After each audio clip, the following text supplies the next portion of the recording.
This is the book of Ezekiel, chapter 38, verse 1. And the word of the Lord Yahweh came unto me, saying, Ezekiel 38, verse 2, Son of man, set thy face against Gog and Magog, and the chief prince of Meshach and Tubal prophesy against him. Ezekiel 38, verse 3, And thus saith the Lord Yahweh thy power, Behold, I am against thee, O Gog, and the chief prince of Meshach and Tubal. Ezekiel 38, verse 4, And I will turn thee back and put hooks into thy jaws, and I will bring thee forth in all thy armies, horse and horsemen, all of them clothed for all sorts of armor, even a great company of bucklers and shields, all of them handling swords. Ezekiel 38, verse 5, Persia, Ethiopia, Libya, with all of them with shield and helmet. Ezekiel 38, verse 6, Gomer and all his bands, the house of Togomor of the north quarters, and all his bands and many people with thee. Ezekiel 38, verse 7, Be thou prepared, and prepare for thyself and all thy companies that are assembled unto thee, and be thou a guard unto them. Ezekiel 39, verse 1, Therefore thou son of man, prophesy against God, and say, Thus saith the Lord Yahweh thy power, Behold, I am against thee, O Gog, and the chief prince of Meshach and Tubal. Ezekiel 39, verse 2, And I will turn thee back, and leave but the sixth part of thee, and will cause thee to come up from the north parts, and I will bring thee upon the mountains of Israel. Ezekiel 39, verse 3, And I will smite thy bow out of thy left hand, and will cause thy arrows to fall out of thy right hand. Shalom. First and foremost, I'd like to give all praises, glory, and honor to Yahweh Ba'ashem, Yahweh Shai Ba'ashem B'Karkadash, and the Heavenly Father. True name is Yahweh, and His unbegotten Son Ba'ashem. In the name of Mashiach Yahweh Shai, those are their true names in the ancient Paleo Hebrew, the Lashwan Kadash, the whole tongue.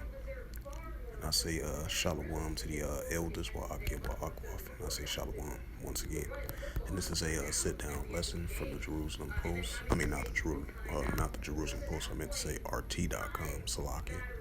And this is from January the 29th, 2024, and it reads, Putin, nuclear weapons in Cuba, Russian MP suggests. Alas, Alexei Sirkurivi, if I pronounce his name right, has suggested that Moscow should deploy missiles in friendly countries. It says Russia should place its nuclear weapons in friendly countries near the U.S. in response to Washington's alleged plan to move its own tactical arms to Europe. Lawmaker, because we already have the Russian-Ukraine situations heating up, and the tensions are heating up between Russia and NATO as well too. Keep that in mind as well too. It says his comments came after a Telegraph report on Saturday that the U.S. is looking to deploy its nuclear weapons in the UK for the first time in 15 years in order to counter a supposedly increased threat from Russia. It says in a post of Telegram, Sherkovili, who is a first deputy chairman of the Russian Parliamentary Defense Committee and leader of the Raduna Motherland Party, point out that Britain has its own nuclear weapons and that the U.S. has already deployed parts of the atomic arsenal to several European countries close to Russia. Therefore, it's unlikely that an additional deployment of nuclear weapons to the UK would have an effect on the military political landscape. Sherkurivi surmised. Nevertheless, the political suggests that Moscow should consider deploying its own nuclear weapons close to the U.S. and send them to the friendly countries like Cuba, Venezuela, Nicaragua.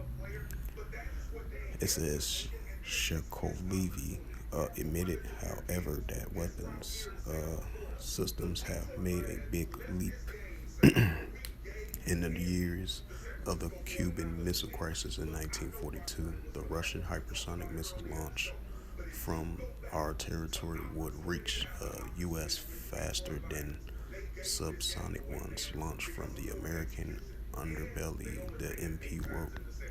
He pointed out that Russia has an invitation as well as a vast arsenal of submarine stations and unknown locations around the world's ocean. We have ways to respond to any encroachments by the U.S. and NATO, which controls. Shekovli said the Russian. It says the Russian foreign minister has previously warned that Moscow will be forced to enact conference, conference sensory countermeasures in the event that America's nuclear warheads returns to Britain.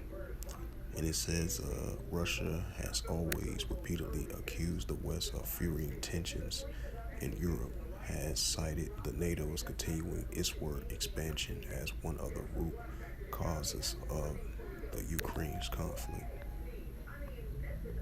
It says, meanwhile, a number of Western officials, including from the UK, Britain, Estonia, even the chair of NATO's military committee, have stoked fears of supposed Russian attack on Europe in the next few years and have called on Western governments and citizens to prepare for a major conflict with Moscow. It says Russia, however, has vehemently denied any plans to invade neighboring European countries, with Kremlin spokesperson Dmitry Peskov called such claims a hoax.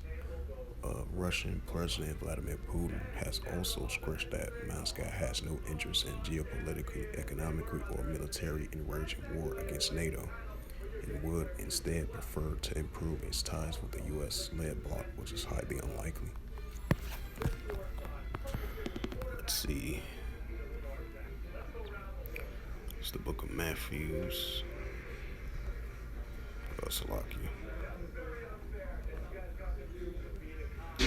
This is Matthews 24 and verse 6. And ye shall hear of wars and rumors of wars. See that you be not troubled, for all these things must first come to pass, but the end is not yet. Matthews 24 and verse 7, and it reads, for nation shall rise against nation, and kingdom against kingdom. And there shall be famines and pestilence and earthquakes in diverse places. So with that, hopefully this sit-down lesson was edifying. From RT.com as of January the 29th, 2024, and it reads again, Putin, nuclear weapons in Cuba, Russian MP suggested. It says Alisali Shekaravi has suggested that Moscow should deploy missiles in friendly countries. And I believe those countries are Venezuela, Cuba, and what other countries? Let's see. So go back to that again. Oh yeah, Cuba, Venezuela, and Nicaragua. So with that, hopefully this sit-down lesson was edifying of this recent news article. And with that, I'd like to give all praises and glory and honor to Yahweh, Ba'Shem, Yahweh Shai, Ba'Shem, Karkadash. The Heavenly Father, true name is Yahweh, and His unbegotten Son, Bahashem, in the name of Mashiach El Shai. Those are their true names in the ancient Paleo Hebrew, the Lash Wakadash, the whole tongue. And until next time. Oh, and Shalom to the elders, Wa'akim, Wa'akwav. Until next time, I will say Shalom.